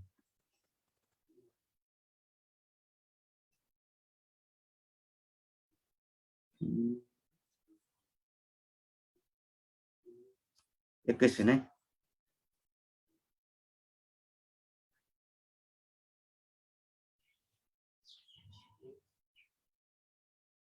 ओके, तिमीहरूको यहाँ च्याट बक्समा धेरै मेसेजहरू आइराखेको देखेँ, त्यही भएर चाहिँ अलिकति त्यसलाई मैले कन्ट्रोल गर्न थालेँ। ओके, अन्नपूर्ण कन्जर्भेसन एरियाको बारेमा मैले कुरा गरेको थिएँ। अब कञ्चनजङ्घा कन्जर्भेसन एरियाको बारेमा कुरा गरौँ। यो जुन कञ्चनजङ्घा कन्जर्भेसन एरिया छ नेपालको ताप्लेजुङ डिस्ट्रिक्ट भनेर भन्छ है, इस्टर्न नेपालको, यहाँ लोकेटेड रहेछ यो 1997 मा चाहिँ यो इस्टाब्लिश भएको रहेछ है 1997 मा इस्टाब्लिश भयो अनि त्यसपछि यसको एरिया चाहिँ 1035 स्क्वायर किलोमिटर है त्यस्तै अर्को आउँछ मनास्लु कन्जर्भेसन एरिया भनेर मनास्लु कन्जर्भेसन एरिया 1998 मा इस्टाब्लिश भयो यसको है टोटल एरिया चाहिँ 1663 स्क्वायर किलोमिटर भन्छ र यो कुन कुन डिस्ट्रिक्टमा भन्दा गोर्खा एन्ड मनाङ डिस्ट्रिक्ट भनेर भन्छ है गोर्खा र मनाङ डिस्ट्रिक्ट यहाँ डिफ्रेन्ट टाइपको मेडिसिनल प्लान्ट्स पनि पाउँछ भनेर भनेको छ है यो कन्जर्भेसन एरिया भयो अब फोर्थमा आउँछ ब्ल्याक बक कन्जर्भेसन एरिया भन्छ यो मार्च 2009 मा इस्टाब्लिश भएको थियो यो नामै राखेर छ हेर त ब्ल्याक बक भनेको नेपालीमा कृष्ण सार भनेर भन्छ एकदमै हाइली प्रोटेक्टेड स्पेसिस हो डियर स्पेसिस हैन ओके मार्च 2009 मा यो इस्टाब्लिश भयो यसको एरिया 16.95 स्क्वायर किलोमिटर खासै धेरै छैन 6.54 चाहिँ स्क्वायर माइल्समा यसलाई कन्भर्ट गर्दा यो नेपालको बर्दिया डिस्ट्रिक्टमा अर्को आउँछ अपिनम्पा कन्जर्भेसन एरिया भनेर अपिनम्पा कन्जर्भेसन एरिया 2010 मा इस्टाब्लिश भएको है यसको एरिया 1903 स्क्वायर किलोमिटर माइलमा कन्भर्ट गरिन्छ भने 735 स्क्वायर माइल्स भन्छ यो चाहिँ दार्चुला डिस्ट्रिक्ट है कन्जर्भेसन एरिया दार्चुला डिस्ट्रिक्टमा लोकेटेड भनेर भनेको छ लास्टमा छ गौरी शंकर कन्जर्भेसन एरिया यो 11 जनवरी 2010 मा इस्टाब्लिश भयो यसको एरिया 2179 स्क्वायर किलोमिटर माइलमा कन्भर्ट गर्दाखेरि 841 स्क्वायर माइल यो कन्जर्भेसन एरिया चाहिँ कुन कुन डिस्ट्रिक्टमा छ भन्दा रामेछाप दोलखा अनि त्यसपछि सिन्धुपाल्चोक गरेर यसरी तीनवटा चाहिँ डिस्ट्रिक्टमा यो चाहिँ लोकेटेड छ है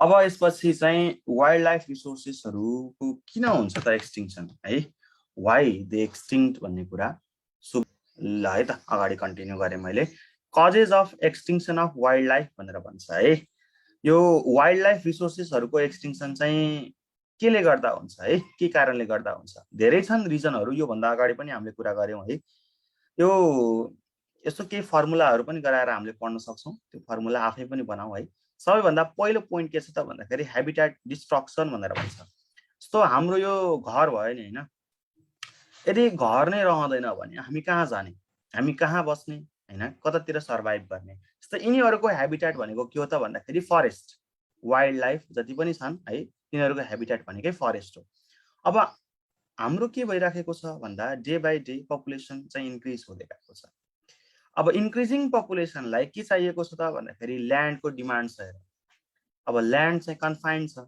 त्यही भएर हामी अब कतातिर माइग्रेट गर्ने त भन्दाखेरि यो फरेस्ट एरियातिर जंगलतिर जान्छौं त्यो जंगललाई फडानी गरेर हामी के गर्छौं त भन्दा त्यहाँ नयाँ बस्ती बसाउँछौं हामीलाई के भन्छ नेचुरल रिसोर्सेसहरु चाहियो त्यहाँ भएको काठ दाउराहरु हामी युज गर्छौं त्यो युज गरेर चाहिँ हामी के गर्छौं त भन्दाखेरि जंगललाई काटिराखेका छौं है अब त्यसले गर्दाखेरि तिनीहरुको हैबिटेट के हुँदै जान्छ त बिस्तारै बिस्तारै श्रिङ्क हुँदै गयो घट्दै गयो हैन लास्टमा बिस्तारै के भयो त भन्दाखेरि हैबिटेट डिस्ट्रक्ट हुँदै गयो जसले गर्दाखेरि यो जुन वाइल्ड लाइफ जति पनि छन् एनिमलहरु है यिनीहरुले आफ्नो घर पाएन घर नपाइसकेपछि बिस्तारै यिनीहरुको के हुन्छ त भन्दाखेरि पपुलेसनमा डिक्लाइन हुँदै जान्छ र लास्टमा के हुन्छ यसको एक्सटिंक्ट हुन्छ यसलाई हामी हैबिटेट डिस्ट्रक्सन भनेर भन्यौ है यसले गर्दाखेरि एक्सटिंक्सन हुन सक्ने एउटा चान्स अर्को पोचिङ भन्ने कुरा गरेको छ है पोचिङ भनेको हामी अर्को वर्डमा के भन्छौं त भन्दा इल्लिगल हन्टिङ भनेर भन्छौं illegal hunting of wild animals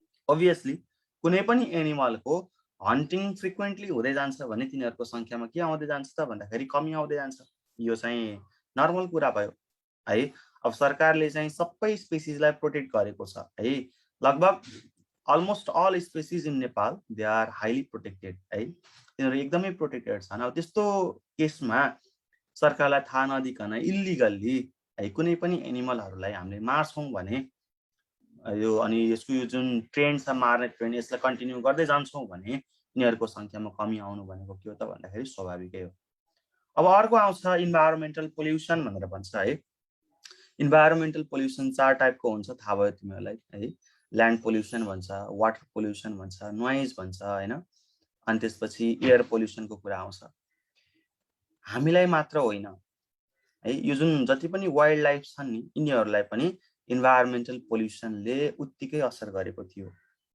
अलि अगाडिको केस थियो नि फरेस्ट फायरको कुरा आएको थियो, नेपालमा आगो लागेको थियो जङ्गलहरूमा। इभन त्यो जङ्गलमा जुन आगो लागेको थियो त्यो हाम्रो एटमोस्फियरमा आएर एयर पोल्युसन कज गराएको थियो है। हामीलाई घरभित्र बस्दाखेरि पनि हाम्रो आँखा पोलिराखेको थियो, बाहिर कतै ननिस्किनु भनेर सरकारले छुट्टी पनि 1-2 दिनको छुट्टी पनि घोषणा गरिदिनु भयो हैन। भनेपछि त्यस्तो सिचुएसन हामी जब घरमा छौं हामीलाई एयर पोल्युसनले त्यति असर गर्यो भनेपछि तिनीहरूको त आफ्नै घरमा आगो लागेको छ है। आफ्नै घरमा आगो लाग्दाखेरि जुन एयर पोल्युसन भयो, कति चोकिङले गर्दा मरे होलान्, कति आगोमा डढेर मरे होलान् हैन। इन्भाइरोमेन्टल पोल्युसनको कुरा यहाँ आउँछ के। हामीले धेरै डकुमेन्ट्रीहरू पनि हेर्न सक्छौं। त्यो डकुमेन्ट्रीमा रेस्क्यु गरिएका एनिमलहरू हेर न, केही टर्टलहरूको पिक्चर चाहिँ के छ त भन्दाखेरि सोसियल मिडियामा भाइरल नै भएको छ। केही टर्टलहरू जसको नाकभित्र प्लास्टिकको स्ट्र घुसेको छ, प्लास्टिकको स्ट्र है, जसको क्याराप्यास भन्छ पछाडि जुन हड्डी हुन्छ नि तिनीहरूको खोल, त्यो खोलमा के फसेको छ भन्दाखेरि आइरनको रिङ फसेको छ, जसले गर्दाखेरि बच्चैमा तिनीहरू फसे, त्यो निस्किन सकेन, ठुलो हुँदासम्म पनि त्यहाँ त्यो रिङ रहिराख्यो, त्यहाँ घाउ भइराख्यो। नाकमा जुन प्लास्टिक स्ट्र घुस्यो त्यो निकाल्नको लागि रेस्क्यु टोलीलाई के लाग्यो भन्दा आधा घण्टा 1 घण्टा भन्दा बढी टाइम लाग्यो। अनि पुरा नाकबाट ब्लिडिङ त्यो टर्टलको। अब हेर है इन्भाइरोमेन्टल पोल्युसनले कसरी असर गर्दो रहेछ है। हामीले त आफ्नो सेफ्टीको लागि त धेरै कुराहरू युज गर्छौं, तर अरू वाइल्ड एनिमलहरूको सेफ्टीको लागि चाहिँ हामीले नेग्लेक्ट नै गरिराखेका हुन्छौं है। त्यही नेग्लेक्ट गरेको हुनाले नै के भन्छ त भन्दाखेरि यो इन्भाइरोमेन्टल पोल्युसनले गर्दाखेरि वाइल्ड लाइफ रिसोर्सेस जति पनि एनिमल छन्, प्लान्टलाई पनि असर गर्छ, नगर्ने होइन। एनिमलहरूको के हुँदै जान्छ भन्दाखेरि हेल्थ कन्डिसन वर्स्ट हुँदै जान्छ र बिस्तारै बिस्तारै अब हामीलाई त सन्चो भएन भने हामीलाई उपचार गर्ने त डाक्टर हुनुहुन्छ। इभन हाम्रो पेट एनिमलहरूलाई उपचार गर्ने पनि भेटनरी डाक्टर हुनुहुन्छ, र वाइल्ड ह्याबिट्याटमा गएर कुनै पनि डाक्टरले उनीहरूको उपचार गर्दैनन् है। जसले गर्दाखेरि चाहिँ उनीहरूको पपुलेसन के हुँदै जान्छ त भन्दा घट्दै जान्छ र लास्टमा के हुन्छ, एक्सटिङ्क्ट हुन्छ। यो केही पोइन्ट थियो। अब इन्टरनेसनल ट्रेडको कुरा गरियो है। ओके, तिमीहरूको मैले च्याट बक्स फेरि मैले अहिले होस्ट एन्ड को होस्टमा लगेको छु, तर अलिकति नमिल्दो रहेछ क्या हो। ल नो वानमा लगे है मैले एकैछिन च्याटलाई। इन्टरनेसनल ट्रेड भन्छ। त्यो ट्रेड भन्ने बित्तिकै हामी बुझ्छौँ व्यापार भनेर बुझ्छौँ हैन। यो इन्टरनेसनली गर्ने व्यापार। गभर्नमेन्ट अफ नेपालले पनि के गर्छ त भन्दा व्यापारको त कुरा नगरौँ, यहाँ कहिलेकाहीँ गिफ्ट गर्छ कि है। गभर्नमेन्ट अफ नेपालले 1 हर्न राइनोसिरस गिफ्ट गरेको छ धेरै कन्ट्रीहरूले है। 2-3 वटा कन्ट्रीहरूलाई 1 हर्न राइनोसिरस चाहिँ गिफ्ट गरेको छ। त्यो गिफ्ट गर्दाखेरि चाहिँ कहिलेकाहीँ एउटा दुईटा गिफ्ट गरेर चाहिँ पपुलेसन घट्दैन, तर के भइदिने भन्दाखेरि इल्लिगल्ली, यो पनि लिगल्ली होइन नि, इल्लिगल्ली डिफ्रेन्ट एनिमल्सहरू वा त्यसको बडी पार्ट्सहरू चाहिँ इन्टरनेसनल ट्रेडमा लैदिने क्या। जस्तो चराहरूको केसमा यो धेरै एक्जोटिक बर्डहरूलाई छोपेर देश विदेशमा तिनीहरूको स्मग्लिङ गर्ने। अनि वाइल्ड एनिमलहरूको बडी पार्ट्सहरू सच एज के भन्दा टाइगरको स्किन, राइनोसिरसको यो जुन हर्न भन्छ, एलिफेन्टको टस्क भन्छ, अनि यो जुन मस्क डियर भन्छ नि कस्तुरी मृग, त्यसको न्याभेल, यी सबै बडी पार्ट्सहरूलाई के गरिदिने भन्दाखेरि इन्टरनेसनल मार्केटमा लगेर ट्रेड गरिदिने। जसले गर्दाखेरि पनि यिनीहरूको सङ्ख्यामा के आउँछ त, अब त्यो गर्नको लागि मार्नु पर्यो। हेर मार्दै गइसकेपछि चाहिँ के त भन्दाखेरि यिनीहरूको सङ्ख्यामा कमी आउनु स्वाभाविकै हो है। International trade. अब अर्को आयो ओभर एक्सप्लोइटेसन भनेर भन्छ यो पोइन्टलाई चाहिँ। एक्सप्लोइटेसन भन्ने वर्ड जुन छ नि यसको मिनिङ के हो त भन्दाखेरि ओभर युज भनेर बुझ्छौँ कि हामी। कुनै पनि नेचुरल रिसोर्सेसहरूको ओभर युज भयो है। एक्सप्लोइटेसन भन्ने वर्ड मात्रैले पनि ओभर युज भन्ने देखाउँछ, तर यहाँ के भनेको छ त एक्सप्लोइटेसन पनि अझ ओभर भयो भनेपछि ओभर भन्दा पनि अझ बढी कुनै पनि नेचुरल रिसोर्सेसको युज भइदियो भने त्यसले गर्दाखेरि के हुन सक्छ भन्दा यिनीहरूको सङ्ख्यामा कमी आउन सक्छ है। हामी जङ्गलमा गएर 2-4 वटा प्लान्टलाई काट्लाउ, त्यसको ठाउँमा हामीले अरू है डिफरेस्टेसन पनि गरेको छौँ भने साथसाथमा त्योभन्दा बढी एफरेस्टेसन गर्नुपर्ने हुन्छ, ट्रिजलाई प्लान्ट गर्नुपर्ने हुन्छ। त्यो चाहिँ नगर्ने, खालि जङ्गलमा जाने दाउरा काट्ने ल्याउने, जङ्गलमा जाने दाउरा काट्ने ल्याउने, मासु खान मन लाग्यो जङ्गलमा जाने एनिमललाई मार्ने ल्याउने। त्यो गर्नु भनेको चाहिने भन्दा बढी युज गर्नु हो। यसको अपोजिट टर्ममा सस्टेनेबल युज भन्छ है। सस्टेनेबल युजको अपोजिट के हो त? ओभर एक्सप्लोइटेसन हो। जब सस्टेनेबल युज हुन्छ तिनीहरूको संख्या रहिराख्छ, पछि-पछिसम्म पनि हामीले पाउन सक्छौँ तिनीहरूलाई।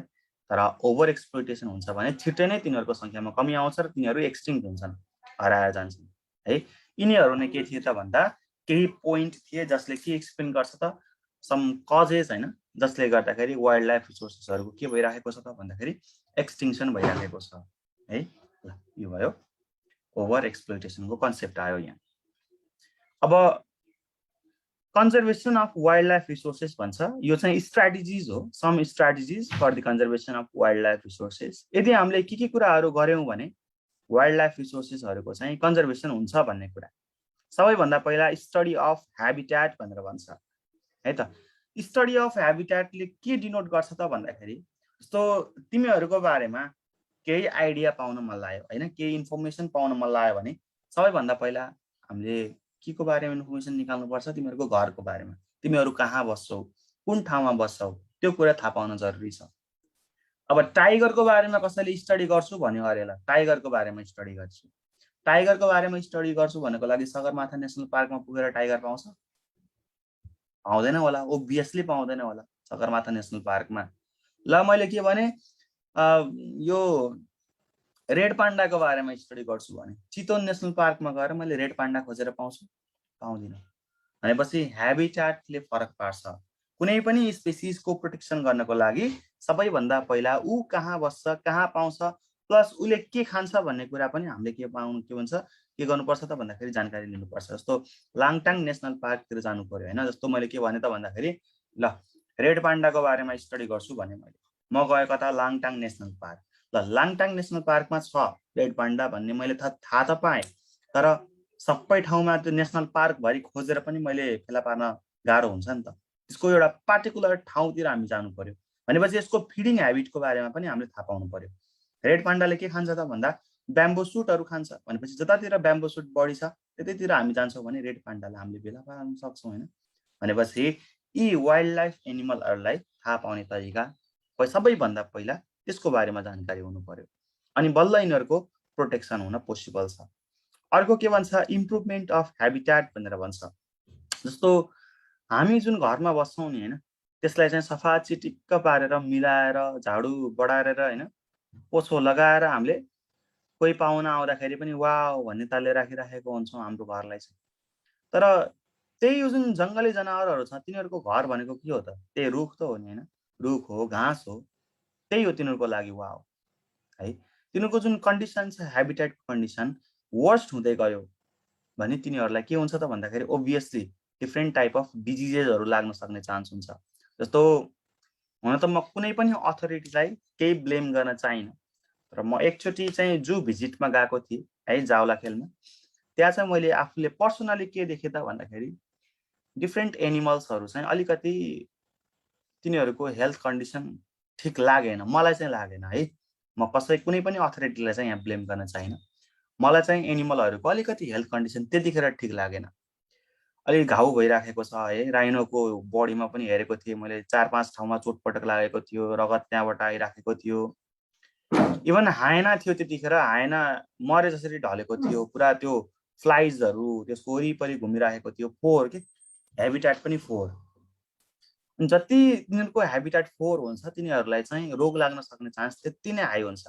अहिले चाहिँ त्यसको हाइजिन मेन्टेन भयो होला भनेर चाहिँ म चाहिँ एक्सपेक्टेसन गर्छु, भएको राम्रो है। धेरै अगाडि घुम्न जाँदाखेरि चाहिँ त्यस्तो देखेको थिएँ मैले जूमा। अब तिनीहरूको ह्याबिट्याट त्यो त क्याप्टिभ ह्याबिट्याट हो नि त हैन, एक्स टु कन्जर्भेसन। कन्जर्भेसन त आखिर कन्जर्भेसनै हो नि। तर त्यो कन्जर्भेसन गर्दाखेरि तिनीहरूको ह्याबिट्याट ठिक भएन भने तिनीहरूलाई रोग नलाग्ला त? ओभियसली लाग्छ नि। हामी नै बस्ने कोठा सफा भएन भने हामीलाई रोग लाग्दैन? लाग्छ। भनेपछि इम्प्रुभमेन्ट अफ ह्याबिट्याटले तिनीहरूको हेल्थ कन्डिसनलाई चाहिँ बेटर गराउनमा हेल्प गर्छ, जसले गर्दाखेरि तिनीहरूको के हुन्छ त? कन्जर्भेसन हुन्छ है त। अनि अर्को छ प्रोटेक्सन अफ ह्याबिट्याट भन्छ। यो सबै ह्याबिट्याटको कुराहरू छ। प्रोटेक्सन अफ ह्याबिट्याट भनेको हामी जहाँ बस्छौँ त्यसको प्रोटेक्सन गर्ने। जस्तो कहिलेकाहीँ के हुनसक्छ, घरमा काठको घर छ भने त्यसमा प्वाल पर्न सक्छ, मुसाले प्वाल पार्ला अरे, जाडोको बेला त्यहाँबाट चाहिँ हावा घुस्ला अरे, चिसो होला अरे, हो नि त। धेरै मेन्टेनेन्स चाहिन्छ नि त। घर बनाएर मात्र हुन्छ, घरको मेन्टेनेन्स पनि गर्न सक्नु पर्यो, टुटफुट हुन्छ त्यसलाई मर्मत गर्नु पर्यो। हामीले पनि घरमा कुनै प्वालहरू राख्नु भएन, त्यो प्वालहरूबाट साँप छिर्न सक्छ भित्र, साँप छिरेर हामीलाई टोक्न सक्यो भनेपछि तिनीहरूको पनि जुन ह्याबिट्याटको प्रोटेक्सन हुनु जरुरी छ। यदि ह्याबिट्याटको प्रोटेक्सन भयो, केही टुटफुट छ भने मेन्टेनेन्स भयो भने त्यसरी पनि तिनीहरूको सङ्ख्यामा कन्जर्भेसन आउन सक्छ र सङ्ख्या चाहिँ बढ्न सक्छ है, तिनीहरूको कन्जर्भेसन भयो। अर्को के भन्छ, लेजिस्लेसन अर प्रोटेक्सन बाई ल भन्ने कुरा आउँछ है। लेजिस्लेसन ओभियसली नेपाल सरकारले गरेकै छ। म एकचोटि एकजना ठुला है ट्याक्सिडर्मिस्ट भन्छ क्या, जस्तो तिमीहरू म्युजियमतिर जान्छौ भने देख्छौ होला नि, डिफ्रेन्ट मरेका एनिमलहरूलाई पनि सजाएर राखेको हुन्छ नि, मरेको एनिमलहरूको स्किनहरू सबै युज गरेर सजाएर राखेको हुन्छ। जस्तो नेपालको केसमा एउटा राम्रो म्युजियम के त भन्दाखेरि नेचुरल हिस्ट्री म्युजियम स्वयम्भूमा पर्छ है। तिमीहरू स्वयम्भूमा गएर भिजिट गर्यौ भने नेचुरल हिस्ट्री म्युजियम त्यहाँ देख्छौ कि त्यो डिफ्रेन्ट बर्ड्सहरू छन्, डिफ्रेन्ट एनिमल्सहरू छन्, सबै मरेका छन्, तर तिनीहरूको ड्राई प्रिजर्भेसन, वेट प्रिजर्भेसन भएको छ। त्यो गर्न जाँदाखेरि चाहिँ अब त्यो गरेर प्रिजर्भ गरेर त्यसरी राख्ने टेक्निकलाई हामी ट्याक्सिडर्मी पनि भन्छौँ। ट्याक्सिडर्मीको बारेमा बुझ्न जाँदाखेरि मैले थाहा पाएको थिएँ नेपालमा सबै एनिमलमाथि कानुन छ, कुनै पनि एनिमललाई मार्न पाउँदैन। त्यस्तै हो भने मुसालाई पनि मार्न पाउँदैन भनेर भन्दै हुनुहुन्थ्यो क्या उहाँले। भनेपछि नेपालमा त्यस्तो स्ट्रङ रुल्स एन्ड रेगुलेसन्स छ। हेर, डोमेस्टिक एनिमल बाहेक वाइल्ड एनिमल कसैलाई पनि मार्न हामीले पाउँदैनौँ। यदि मारेको थाहा पाइएमा है वन विभागबाट व्यक्तिहरू आएर हतकडी लगाएर पनि लान सक्नुहुन्छ, त्यस्तो कन्डिसन छ। स्ट्रङ रुल्स र रेगुलेसन्स त्यो नेपाल सरकारले गरेको छ र यो कन्टिन्यू हुँदै गयो। अनि अझ स्ट्रिक्टली कहीँ कतै लुप होलहरू छन्, कहीँ कतै मैले पनि फेला पारेको छु। त्यो लुप होलहरूको बारेमा चाहिँ यहाँ धेरै डिस्कस नगरौँ है। जस्तो त्यो लुप होलले गर्दाखेरि मान्छेहरू कहीँ कतैबाट घुसेर वाइल्ड ह्याबिट्याटमा भएका एनिमलहरूलाई मारेर तिनीहरूको मासु बजारमा बेचेको पनि मैले देखेको छु है। यदि त्यो कुरालाई पनि अझ डिस्करेज गर्दै जाने हो भने, अझ स्ट्रङ रुल्स र रेगुलेसन्सहरू आउने हो भने है ओभियसली तिनीहरूको के हुन्थ्यो त भन्दाखेरि प्रोटेक्सन हुन्थ्यो। यो कुरा चाहिँ फोर्थ पोइन्टमा आउँछ। यसलाई हामी के भन्छौँ, लेजिस्लेसन अर प्रोटेक्सन बाई ल। अर्को छ एजुकेटिङ द पिपल। यो पोइन्ट चाहिँ त्यही हदसम्म मलाई लाग्छ लगभग सबै जसो व्यक्ति लगभग है एजुकेटेड नै छन्। वाइल्ड एनिमलहरूलाई मार्न हुँदैन भन्ने कुरा थाहा नभएका व्यक्ति कमै छन् जस्तो लाग्छ मलाई चाहिँ। त्यही पनि अझ हामीले के गर्न सकियो भन्दा कुनै पनि नेसनल पार्कको वरिपरि भएका व्यक्तिहरूलाई तिनीहरूलाई एक ठाउँमा भेला गरेर है टक्क राखेर हामीले तिनीहरूलाई इन्स्ट्रक्ट गर्न सक्छौँ। के गर्न सक्छौँ त भन्दा डिफ्रेन्ट एनिमलहरूको फोटो देखाएर ल अरू एनिमल कहिलेकाहीँ के हुन्छ त भन्दाखेरि अब चितवन नेसनल पार्कमा जुन गैडा छ नि बाहिर सडकमै आउँछ नि होइन, रोडमै आएर कहिलेकाहीँ गैडा हिँडिराखेको हुन्छ। त्यो कन्डिसनमा अब नेसनल पार्कै साइडमा बसेका मान्छे छन् भने उनीहरूको घरसम्म पनि एनिमलहरू नआउलान् भन्न सकिँदैन है। कतिको घरमा डियर आइदिन्छ, कतिकोमा त्यो फिजेन्टहरू होइन कालिजहरू भन्छ तिनीहरू पनि आइराखेको हुन्छ। ती मान्छेहरूलाई हामीले फोटो देखाउने कि यदि झुकेर कहीँ कतै तपाईँहरू त नजानु होला, त्यहाँ कहीँ कतै यी एनिमलहरू झुकेर तपाईँको घरमा आयो भने पनि यिनीहरूको प्रोटेक्सन दिनु होला, हामीलाई खबर गर्नु होला है। स्पेसली यी एनिमलहरूलाई मारेको थाहा पाइएमा यति वर्ष कैद, यति हजार वा लाख जरिमाना हुन्छ भनेर टक्क तिनीहरूलाई यो एजुकेट गर्ने भन्दा पनि डराउन दियो कि एक किसिमको। यो पनि पोजिटिभ डर भनेर भन्छौँ नि हामी होइन, त्यस्तो डर चाहिँ राखियो भने के हुनसक्छ त भन्दाखेरि यिनीहरूको प्रोटेक्सन हुनसक्छ। एजुकेटिङ द पिपलमा त्यो कुरा आयो। अर्को वाइल्ड लाइफ रिसर्च भनेर भन्छ है। कुनै पनि वाइल्ड लाइफको बारेमा त्यसको स्ट्याटस थाहा पाउनको लागि त्यसको नम्बर थाहा पाउनु पर्यो। जस्तो योभन्दा अगाडि हामीले पढ्यौँ नि त होइन, यो क्याटेगोरिजको बारेमा कुरा गरेको थियौँ, एक्सटिङ्क्ट, इन्डेन्जर्ड, भल्नेरेबल भन्दै हामीले कुरा गरेको थियौँ। यो सबै क्याटेगोरी जुन छ नि यो क्याटेगोरीमा हामीले कसरी राखेको त्यो एनिमलहरूलाई भन्दाखेरि तिनीहरूको अकर्डिङ टु देयर नम्बर्स होइन, तिनीहरूको नम्बरको आधारमा चाहिँ हामीले तिनीहरूलाई क्याटेगोरीमा छुट्याएको। अब यो जुन नम्बर छ ध्यान दियो है, यो जुन नम्बर एक्ज्याक्टली थाहा पाउनको लागि के चाहिन्छ त वाइल्ड लाइफ रिसर्चहरू चाहिन्छ। कुनै पनि एनिमललाई होस्ट बनाएर हामीले कुनै पनि हाम्रो रिसर्च वर्कलाई चाहिँ कन्डक्ट गर्न सक्छौँ। यदि यस्तो गरियो भने तिनीहरूको एक्ज्याक्ट नम्बर थाहा हुन्छ र जसले गर्दाखेरि कुन चाहिँ एनिमललाई कति लेभलको प्रोटेक्सन चाहिन्छ भन्ने कुरा हामीले क्याटेगोरीमा तिनीलाई छुट्याएर त्यसरी हामीले गर्न सक्छौँ। यदि तिनीहरू इन्डेन्जर्ड हुन् भने एकदमै धेरै प्रोटेक्सन चाहियो, भल्नरेबल हो भने इन्डेन्जर्ड भन्दा अलिक कम प्रोटेक्सन चाहियो है। त्यही अनुसारले चाहिँ हामीले वाइल्ड लाइफ रिसर्च कन्डक्ट गरेर पनि तिनीहरूको प्रोटेक्सनमा हेल्प गर्न सक्छौँ। अर्को आउँछ construction of national parks and wild life reserves भनेर भन्छ। जस्तै छ नेपालमा 12वटा नेसनल पार्क, एउटा वाइल्ड लाइफ रिजर्भ। यो एकदमै राम्रो कुरा हो हैन। यसले के गरिराखेको छ त भन्दाखेरि वाइल्ड एनिमलहरूको प्रोटेक्सनमा एकदमै हेल्प गरिराखेको छ। अहिले केही वर्ष यता नेपालले टाइगरको प्रोटेक्सनमा एकदमै ध्यान दिइरहेको छ, जसले गर्दाखेरि नेपाल यो इन्टरनेसनल मिडियामा पनि एकदमै फोकसमा आएको छ।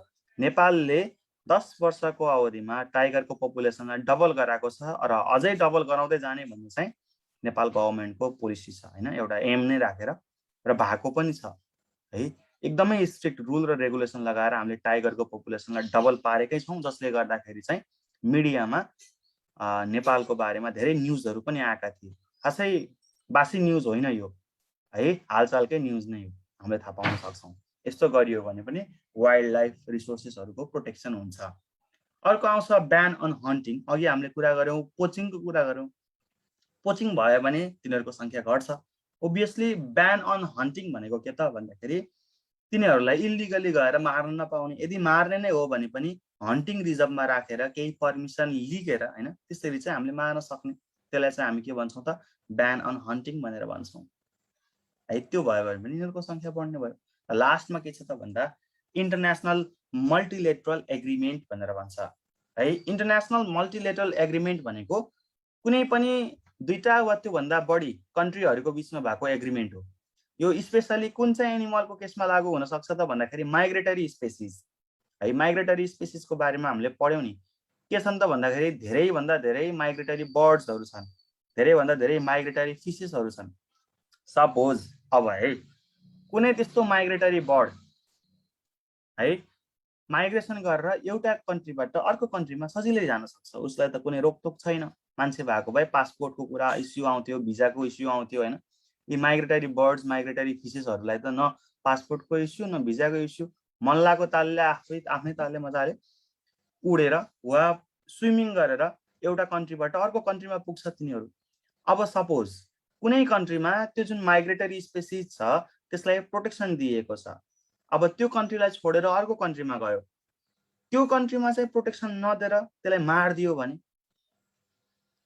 तिनीहरूको प्रोटेक्सन भयो त, त्यो रिटर्न ब्याक नै हुँदैन नि त। माइग्रेटरी स्पेसिस एउटा सिजनको लागि एउटा टाइमको लागि त्यहाँ जान्छ, फेरि फर्केर आउँछ नि त। त्यो कन्ट्रीमा गएको बेलामा त्यसलाई त्यहाँका व्यक्तिहरूले हैन त्यहाँको स्ट्रङ रुल र रेगुलेसन नभएको कारणले गर्दाखेरि त्यसलाई मारिदियो भने त प्रोटेक्सनको त कुरै आएन यहाँ त।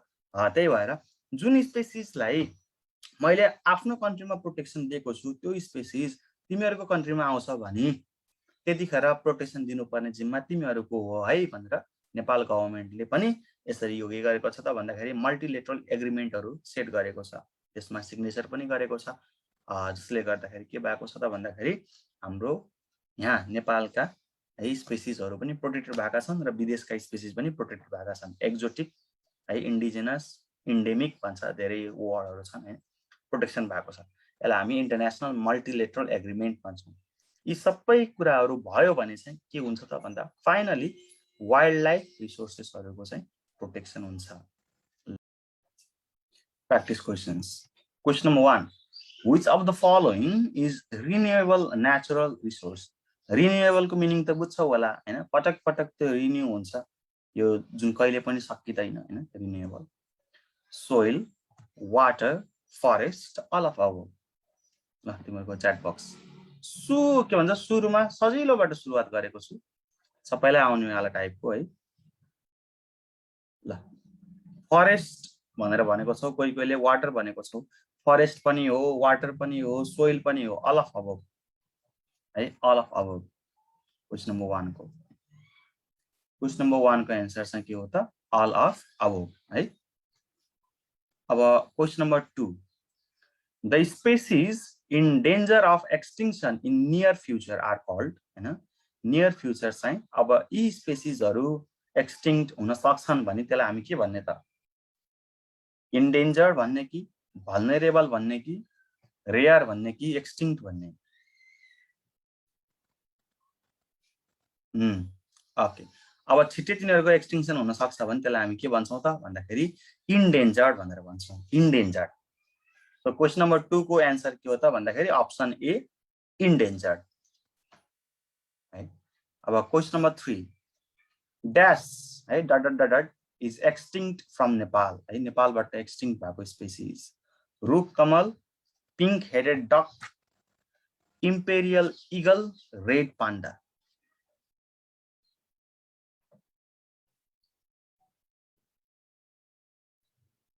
पिंक हेडेड डक नेपालमा पनि पाउँथ्यो। आकृति,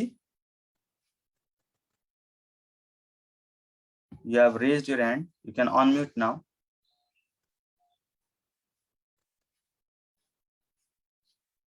आकृति पाण्डे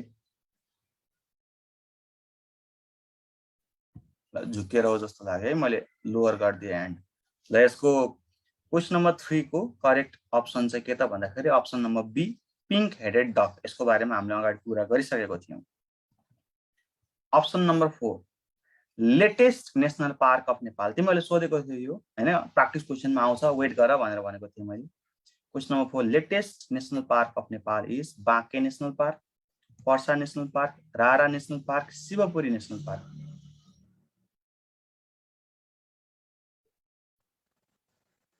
ओके, यसको correct answer option B Parsa national park है, अहिले लेटेस्ट भएको नेशनल पार्क हो यो। सो क्वेशन नम्बर 4 को correct option B Parsa national park. Question number 5 how many national parks are there in Nepal? तिमीलाई सायद अप्सन नै चाहिँदैन होला। 9, 10, 11 and 12. Options are 9, 10, 11 and 12. Its correct answer is option D, 12. There are altogether 12 number of national parks in Nepal. Which is the largest national park of Nepal? Question number A, Rara, B, Khoptad, C, Chitwan, D, Sephoksundo. Good. The correct answer is option number D, option D, Sephoksundo National Park. It is the largest national park of Nepal. Right? Sephoksundo National Park is the largest one. Question number 7. Which is the smallest national park of Nepal? Right? Smallest national park. Rara National Park, Baँke National Park, Chitwan National Park, and Parsa National Park. Good. The rest is student correct answer नै भनेको छौ। The smallest national park of Nepal is option A, Rara National Park. Right? Rara National Park is the smallest national park of Nepal. Question number 8. Okay. The natural resources that cannot be exhausted by man by its activity or use are called हराएर जाँदैन, हाम्रो युजले गर्दा, हाम्रो एक्टिभिटीले गर्दाखेरि हराएर नजाने renewable भन्छ कि इनएक्जस्टिबल भन्छ कि नन रिन्युएबल भन्छ कि नन अफ एबभ। धेरै जसो स्टुडेन्टहरु अप्सन ए र अप्सन बी मा कन्फ्युज भएको देखे। अब सुन है, रिन्युएबल अनि इनएक्जस्टिबलमा फरक के त भन्दा रिन्युएबल भनेको त ओभियसली यो इनएक्जस्टिबल पनि रिन्युएबलमै आयो, फेरि रिन्यू भइराख्ने। तर यहाँ स्पेशली मान्छेको एक्टिभिटीले गर्दा हराएर नजाने भनेर भनेको छ। हुन त सबै रिन्युएबलकै भित्र हो, तर यसलाई पनि हामी के गर्छौं त भन्दा मेन यसको अप्सन चाहिँ बी इनएक्जस्टिबल रिसोर्सेस भनेर भन्छौं है हामी। इनएक्जस्टिबल परपेचुअल इनएक्जस्टिबल रिसोर्सेस यो भनेको चाहिँ हाम्रो युजले गर्दाखेरि एक्जस्ट नहुने, हराएर नजाने, नसकिने है। So the correct answer of question number 8 is option B, inexhaustible. Okay, question number 9. Which of the following have medicinal value? Which of the following have medicinal value? Jatamasi, Sugandh Kokila, Talish Patra, all of above. Good. यसको correct answer के हो त भन्दाखेरि all of above है। जटामसी पनि हो, सुगन्ध कोकिला पनि भयो, तालिसपत्र पनि भयो, त्यो भएर अप्सन डी है। The correct answer of question number 9 is option D, all of above. Question number 10, the only remaining, only one remaining wildlife reserve of Nepal is Koshi Tappu हो कि, पर्सा हो कि, रारा हो कि, शुक्लाफाटा हो कि? सबैलाई थाहा छ अरु सबै नेशनल पार्क हुन्, एउटा मात्रै छ हैन। त्यही भएर मैले यहाँ अप्सनमा नाम अगाडिको नाम मात्र दिएको के, wild life reserve national park भनेर नलेखिदिनुको कारण नै यही हो। रारा, पर्सा, शुक्लाफाट सबै के भए नेशनल पार्क भए। The only one remaining is Koshi Tappu Wildlife Reserve. So the correct answer of question number 10 is option A, Koshi Tappu Wildlife Reserve. Question number 11. The oldest national park of Nepal is. Oldest national park of Nepal is. सबभन्दा पुरानो सेफोक्सुन्डो हो कि, लाङटाङ हो कि, चितवन हो कि, बाँकी हो? ओके, तिमीहरूको करेक्ट एन्सर आयो। सबैले भनेको छौ option C, Chitwan national park. Chitwan national park is the oldest national park of Nepal. So the correct answer of question number 11 is option C, Chitwan national